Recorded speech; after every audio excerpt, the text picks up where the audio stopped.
Hello, everyone, and welcome to Partners in Public Safety. This is an opportunity for all of us as citizens in the city of Wilmington, to stop for just a moment and reflect on the wonderful people in the police department, fire department, and our emergency management offices who do everything they can each and every day to protect us and to work with us throughout our communities and the whole area of public safety. You know, it's interesting as we kind of wrap up the programs for this 2013 in public safety. You know, I've always thought in the city of Wilmington that there's one more area that falls into the category of public safety, yet we never, or a lot of times we don't think of this particular department as public safety, and that's the Department of Licenses and Inspections. So instead of spending some time today with either police or firefighters, actually Tim Perkins from the fire department is going to join us in a little while, but instead of kind of concentrating on what we normally think of as public safety, we're going to talk now with Commissioner Jeff Starkey of the Licenses and Inspections Department. And Jeff, you've heard me say this before. Your people are out there every day, just like police and firefighters. Now, they have different roles, but I don't think people understand half the time what L&I does. So why don't you tell us, what do you do? Thank you, John, for having me on the show. Sure. We are public safety as well. We're the third wheel of the public safety Right. inventory, but we do a plethora of things in terms of public safety. We have a division that is comprised of 38 individuals, and we have different divisions within that department. One being our building department division, which is responsible for follow-up on all permits that are issued. And as you think of public safety, permits are public safety. As you build in houses, as you occupy these houses, we're responsible for doing all those inspections. We also have our housing division, which is responsible for a lot of the sanitation-related things, as well as the condition of housing stock in the city of Wilmington. And as you think of conditions of houses, these inspectors are going out and looking at the rental inspections, looking at the conditions of tenants as they make complaints about landlords and those conditions. So they do a plethora of things. They also deal with sanitation, instant ticketing things, with the condition of properties, as well as junk and debris, things of that nature. Our zoning division, which is another area, is responsible for all land use issues, additions on houses, whether you can convert businesses to multifamily units, things of that nature. So as you talk about public safety, we are one of those divisions as well. Yeah, you absolutely are. And, you know, if you think about it for just a moment, just using some of those examples that you just went through with us, all of it revolves around something having to do with our personal health or safety. The homes that are built, to make sure that they are built to code so that we don't have unnecessary fires or a collapse of a building because it wasn't constructed properly. You know, I guess one of the reasons you have to be out there, just like police because people don't abide by the law, and firefighters because people aren't careful and they set fires, your folks have to be out there because people, I guess, are trying to get around these codes sometimes. Oh, most times they're trying to get around the code, particularly on the building construction side. Yeah. We check the size of joists, we check the size of door openings, we check a plethora of things, as well as heaters, whether they're being installed properly. And heaters are very, very important, making sure that your flues are clear so that you don't get carbon dioxide backup. Those are very important, right. As well as tenant complaints, whether heaters are working or not working, right. Or whether you have electrical issues. A lot of wires are frayed, whether people are doing illegal electrical connections. We do those kind of things as well. Those are very important because, as you know, we live in a row house type community, and your house is dependent on someone else's house condition of that. Yeah. And then when fires occur, not only it affects your property, it affects the properties next door to you as well. So. Yeah. And okay, well, one of the areas I was fascinated the other day, just to get into another bit of discussion here, I was fascinated the other day to read in a report that talked about what are called hoarders. Mm-hmm. And there are about 45,000, estimated to be about 45,000 hoarders in Delaware. I know just from our past experience together and working together, you've told me about a lot of different things that your folks see when they go into homes. The hoarding problem, though, is indeed a problem. I mean, you've run into it, right? Absolutely. As a matter of fact, we just had a case last week where there was a complaint of an oil leak in the basement. When we got into the property, not only was it an oil leak, but it was a house filled with a lot of junk and debris. Not only did he have junk and debris, he had exotic snakes, a duck in there as well. So it's just the fact of getting in them so that we can see them. There's a lot of hoarding going on out there. As I mentioned to you once before, some years ago, It was a young lady who had a hoarding condition over on Banner Boulevard. Oh, that's right, yeah. And as we went into the property, there was so much debris in there, we were walking about 4 feet high on all the debris just to get through the house. Right. We actually had some pictures of that particular home. Correct. Now, this is a form. Hoarding is a form of mental illness, and it is treatable. But you know, it's something. If you think about it for just a moment, that well, I always say that we don't know what's behind the front door most times, and that's because you know people. I mean, look, I don't want people necessarily invading my privacy. And other people don't want to have that happen either. But it is fascinating what is behind the front door sometimes, and you see it all the time in Illinois. And that's the most difficult part, is getting behind the doors. A lot of times we get information from other agencies who've gone in there and actually seen the condition, or even family members who are concerned about their family member, their relative living in that condition, because it is a dangerous condition. Yeah. There are a lot of combustibles in there. In the event of a fire, I mean, you're talking about a firebomb just waiting to happen.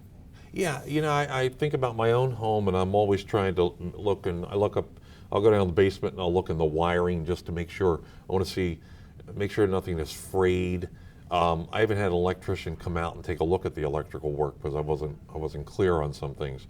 And then there are others who are living in conditions that it kind of breeds public safety issues, if you will. Yeah, I mean, a lot of conditions, particularly as we get into the winter months, you know, people use electric heaters, those portable heaters, and they have combustibles around them. So those are all dangerous conditions. Yeah. And we get a lot of cases where there is no electric. People have their electric turned off, and they're using other means in order to heat their houses. Right. And that just breeds, you know, a factor for disaster. Yeah. Okay. Now, the telephone number for your department, because I want folks to know that they can also pick up the phone.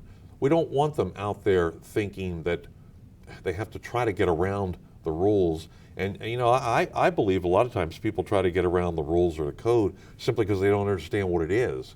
And so they think it's something complicated when if they call you and talk to you about it, right, it's probably fairly easy and something that everybody can actually deal with. Right. We're available to help anybody, and we can be reached at 576-3030. If you have a question or concern, call us. Let us assist you. We're willing to come out and take a look at it if there's a question with it, but we are available. The best way to get information out to people is to educate them. We have to continuously educate and educate and educate. The more you know, the better off you are. So. All right. Jeff, you're going to stay with us. We're going to actually take a short break in this program, but you stay with us, and in a little bit, one of our battalion chiefs, Tim Perkins, is going to join us, and we're going to talk a little bit more about your department and the interaction with police and fire, which is why, again, you're in that category of public safety. So our Partners in Public Safety program will continue in just a moment.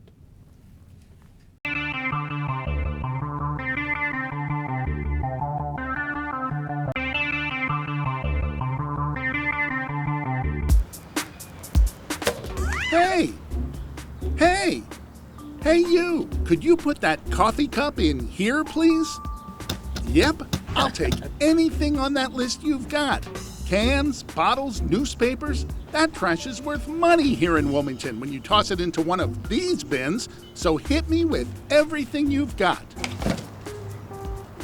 Can I do this myself? Well, sure. Then you could earn your own rewards. Do a good thing for the planet, and it's so easy. Hey, Wilmington.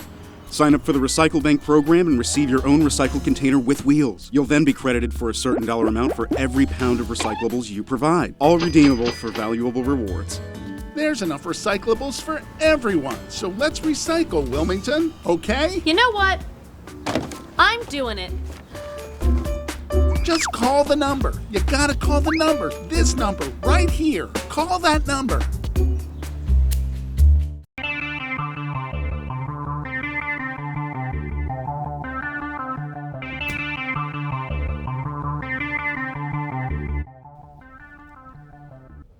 Thank you for being with us today on Partners in Public Safety. If you're just joining us on the program in the first segment, we had a chance to meet our Commissioner of Licenses and Inspections, Jeff Starkey, and we were talking a little bit about how his department, which is L&I, fits right into this whole thing about public safety. And Jeff, our Commissioner, is still with us, And we welcome into this segment of the program our battalion chief from the Wilmington Fire Department, Timothy Perkins. And good to have you with us. Thank Tim. you. Thank you.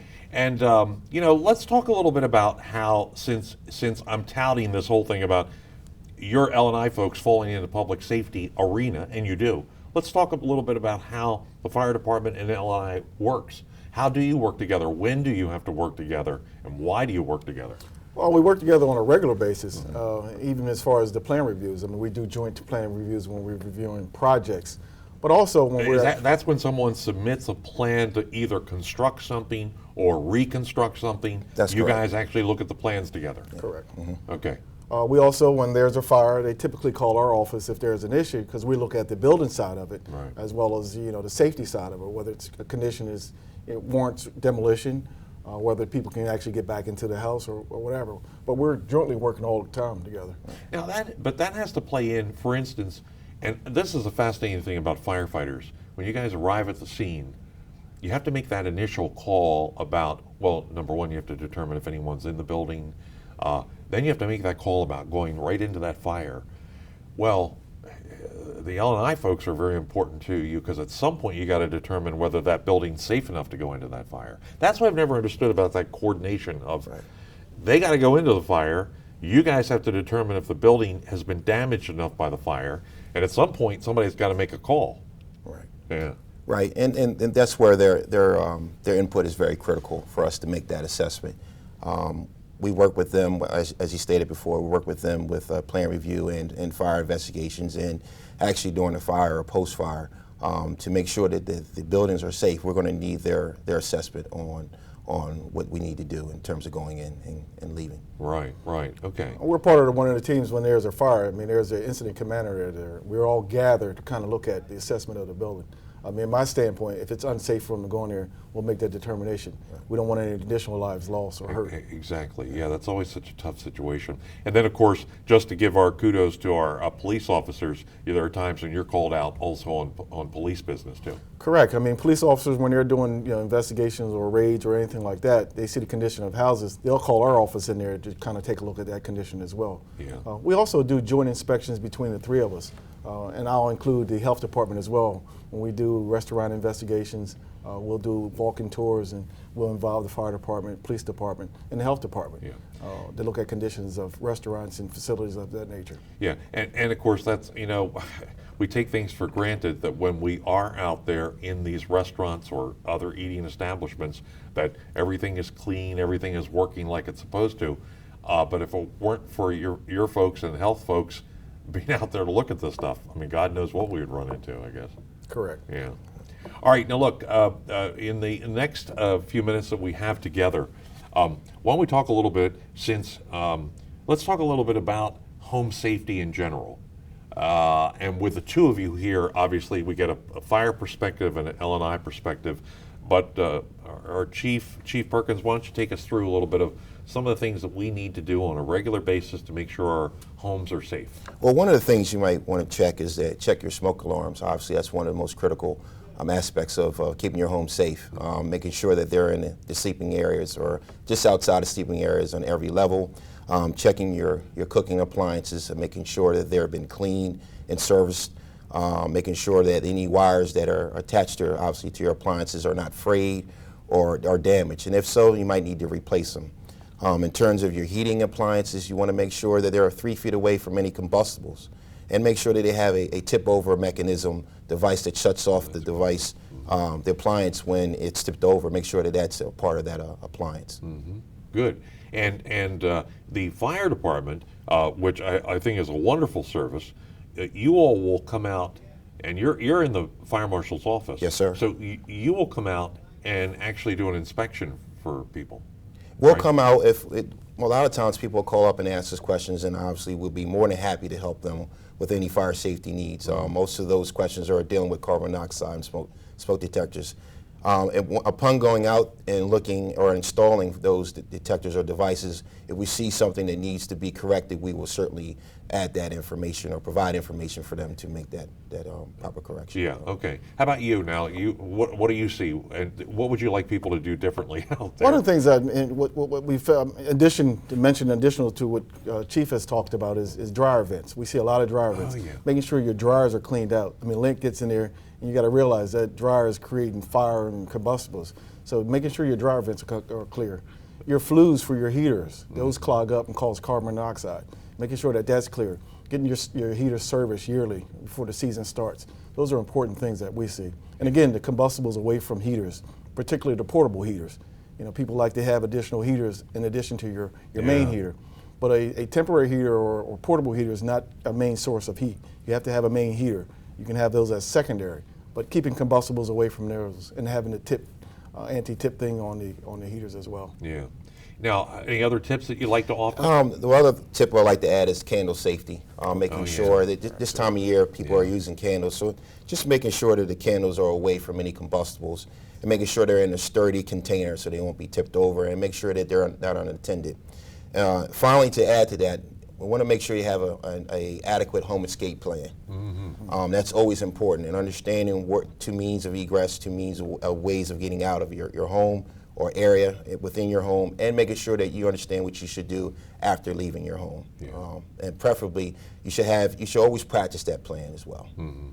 Now, what would you like if you had your if funding wasn't an issue, and you had your way about it, and you guys, well, you are the decision maker in your department, and of course you're right up there in the top command in your department. What would you like to do to really?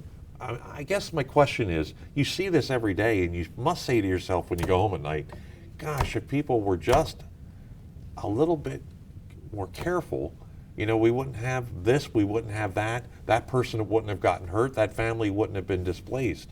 I mean, I know you're doing all you can to try to, like shows like this, to talk to people. Is there anything else that we could be doing? Well, I would prefer that every house was code compliant. I know that's a very tough task. In terms of the railings, the things that you really don't think about, handrails and things of that nature. Yeah. We get a lot of injuries with people going down the steps and the handrail's not working properly and they fall. Those kind of things are important in terms of people getting up and down the stairs. So, but you know, just code compliance, and that goes that's a variety of things involved. Just particularly tenants, if you see things that are not right, call our office. Let's take a look at those and make that landlord responsible. We have the ability to cite them. So that's another very important issue here are the landlords. Now look, for the most part, I know landlords do their best to provide people with good places to live, but there's always going to be people out there that are always trying to get over on the system or get over on someone else, which is another reason why you have to be out there and why you get called to homes sometimes. Yeah. Alrighty. So now, one thing, and I'll go back to the subject as we're ending up this segment, is that the hoarders thing that we brought up before, and for those who maybe are just joining us, we were talking about the fact, I was surprised the other day to see that there's a report that something like 45,000 Delawareans have a problem with hoarding, which is gathering of materials, not getting rid of anything, lining stuff up in your home. And what do you see, Chief? What do you see out there? You see it too in the fire? I see it too. Most of the time, we do see that a lot, and it makes for adverse conditions, as you already know, with us trying to gain entry, deploy our hose lines, and actually to effect a rescue. It's a critical situation. Yeah. Now, does that condition surprise you? Is it out there? Would I be surprised if you told me that it's out there kind of more than I think it is? I always thought of these as kind of isolated situations that you see maybe like once every few years. Do you see it a little bit more than that? I have to believe I've seen it more than that. Okay, so it is. We see a lot of it, but one of the areas we failed to mention is the vacant properties. I mean, there are hoarders that go in vacant properties as well, and we didn't talk about vacant properties, but they're a source of hoarding where homeless folks get in there and they accumulate things in there as well, and that's where we see a lot of our problems, making sure that they're secure and boarded so no one can get in there. Because as I mentioned, your house is dependent on someone else's house. So if that vacant property catches on fire, especially in our urban areas where these homes are just separated by that wall. Right. Correct. Correct. Okay. So Now, hoarders are actually accumulating vacant properties as well. Yeah. And I don't want to miss that point as well. okay. All right. Well, Commissioner Jeff Starkey from Licenses and Inspections, you and your folks do a great job. I've always told you that. 576-3030, right? Correct. Okay, there's the telephone number. Give us the number in the fire marshal's office. 576-3120. Okay, 3120. Yes. Good. Well, thank you both for being on the program today. We really appreciate you taking time, and thanks for. This is what it's all about: partners in public safety, where we work together with the people watching this program to keep ourselves and our families safe. Thank you for having me, John. Okay. Thank you. Thank you, Chief. All right, we'll continue with the program in just a moment. Thank you.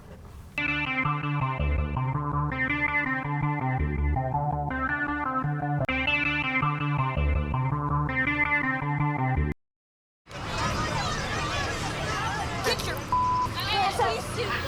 You're not sitting here. Yes, I am. Move. Give it to him hard. No. Every day, kids witness bullying. Why you stab me with it? No. They want to help, Ow. but don't know how. Oh, you Teach your kids how to be more than a bystander. Visit stopbullying.gov. We are your Wilmington City Council, and we're also your neighbors. We're asking you to let us know about your community events, achievements, concerns, and issues. That's why we created a special email address that will connect you to all of us in City Council. Drop us an email about things going on in your neighborhood with Community Events 22 at wilmingtonde.gov. That's Community Events 22 at wilmingtonde.gov.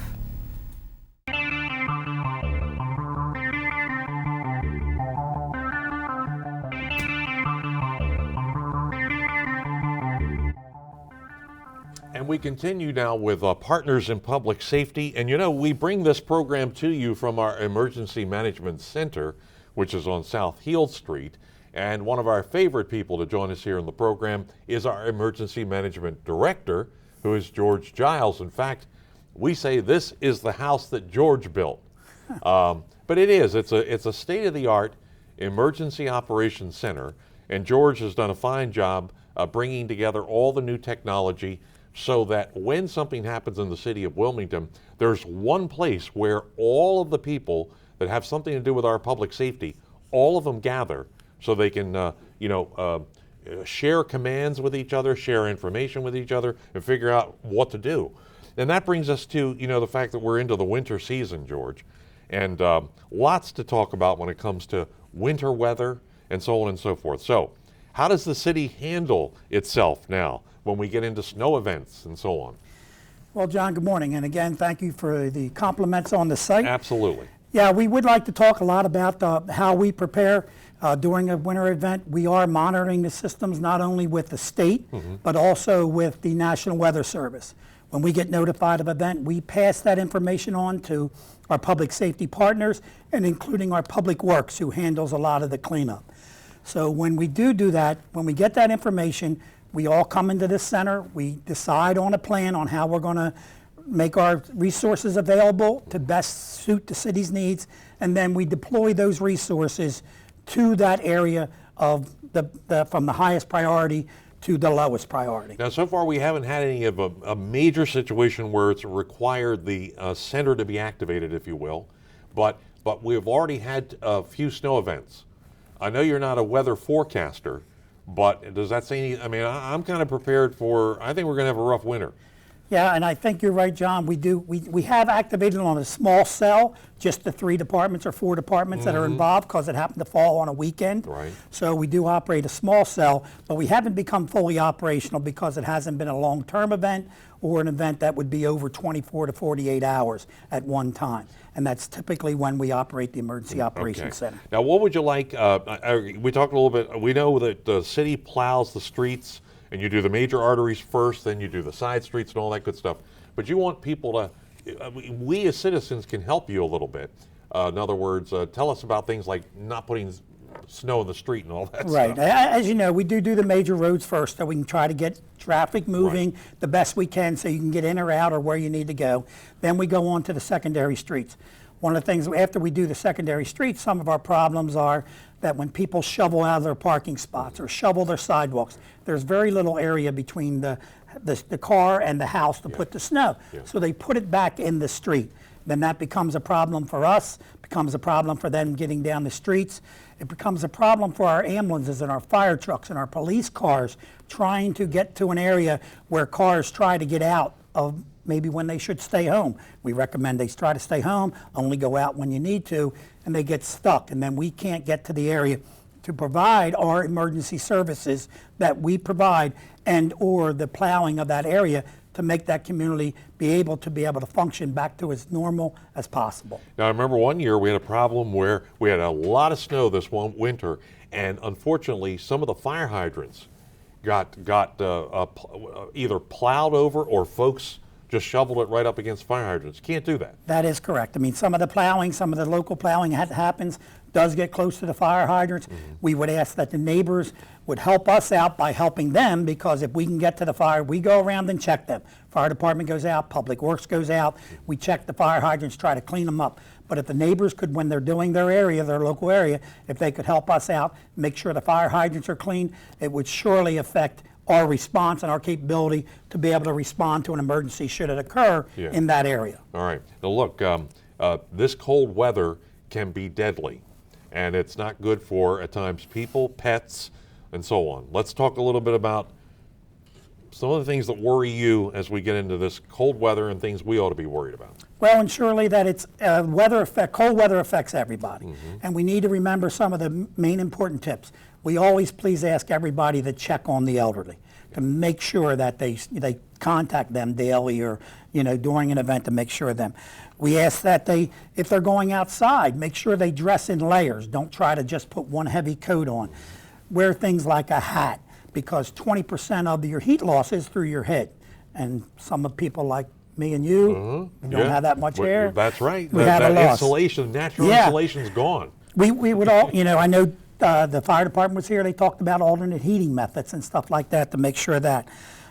Making sure people have a household supply. Sometimes during the event, if you remember the presidential storm back in February, about 5 years ago, we were in for 48, 72 hours. People were in their houses. They need to make sure they have the supplies they need once they hear the weather warnings coming. Okay. All right, good. And also the supply kits and what about, we talked about it a little bit with Jeff Starkey and our battalion chief Tim Perkins earlier in the show. These alternate heating devices that people sometimes use, they can be dangerous. You got to know what you're doing with something else you're bringing into your house to heat your home. Right, and we would tell you if you ever have a question, just contact the fire department, contact my office. Okay. We'll come and sort of talk to you about what to use and how to use it. One of the other things we wanted to touch base on is during a snow event or even a major weather event, we want to remind people that power can go out. That's a typical event that happens during snow and ice, getting on wires and bringing trees down. So they might be without that power for that 24 hours. Typically, we've been lucky here in Wilmington. We have very little loss of power for long periods of time, no matter what event it was. But we need to prepare for it. So using those alternate methods, sometimes generators and stuff, it's best to call us, get the information, or make sure you know what you're doing. Right. And one of the best things we can do, which helps you in your job as our emergency management director, is to pay attention to the approaching weather patterns and the weather storms. Now, I think all of us get a little confused about, we hear what's called a winter weather watch and a winter weather warning. Okay. Tell us the difference between a watch and a warning. Okay. One thing I would like to remind everybody is when they see the weather on TV, whether they hear it from us, whether they're on their website or something like that, typically a weather warning or watch is issued for a viewing area, such as Philadelphia TV. We're not the only viewing area. It's Philadelphia, it's New Jersey, it's Delaware. So please remember that it's not issued specifically for this town or this city or this state. Gotcha. It's issued for the area. One of the things, they will issue a weather warning first.